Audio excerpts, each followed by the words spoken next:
കേരളത്തിൽ കോൺഗ്രസിന്റെ വിലാസങ്ങളിൽ ഒന്നാണ് കെ കരുണാകരൻ. ആ കരുണാകരന്റെ മകൾ ഇന്നു മുതൽ BJP.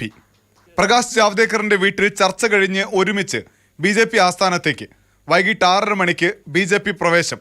വലിയ സന്തോഷം. കോൺഗ്രസ് മോശം, മോദി ശക്തൻ.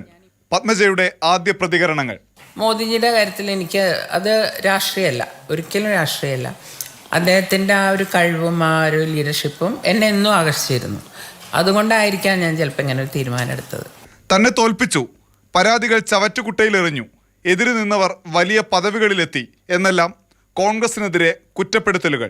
എന്നെ തോൽപ്പിച്ച ആൾക്കാരെ തന്നെ എൻ്റെ സ്വന്തം മണ്ഡലത്തിൽ കൊണ്ടുവച്ചപ്പോൾ എനിക്ക് എൻ്റെ മണ്ഡലത്തിലും കൂടി വർക്ക് ചെയ്യാൻ പറ്റാണ്ടായി. കാരണം അവിടെ ഒരു 4-5 പേരുടെ കയ്യിലായിപ്പോയി അധികാരങ്ങൾ. ഇന്നും ഇന്നലെയുമായി ഉയർന്ന വിമർശനങ്ങൾക്ക് മറുപടി. പറഞ്ഞത് രാഹുൽ മാങ്കൂട്ടത്തിലല്ലേ, അദ്ദേഹം ഈ TV-യിലിരുന്ന നേതാവായതാ. അദ്ദേഹം എന്നോട് അത് പറയണ്ട. പത്മജ വേണുഗോപാൽ നാളെ രാവിലെ തിരുവനന്തപുരത്തെത്തും. വലിയ സ്വീകരണ പരിപാടി BJP ഒരുക്കിയിട്ടുണ്ട്. രാജ്യസഭാ സീറ്റായിരുന്നു കോൺഗ്രസിൽ പത്മജയുടെ ആവശ്യം. തൃശ്ശൂരിൽ നിയമസഭാ സീറ്റ് നൽകാമെന്ന് BJP ഉറപ്പ് നൽകിയിട്ടുണ്ട്.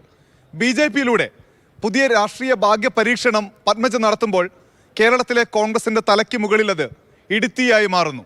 ഡൽഹിയിൽ നിന്ന് അനൂപ് ദാസ്, മാതൃഭൂമി ന്യൂസ്.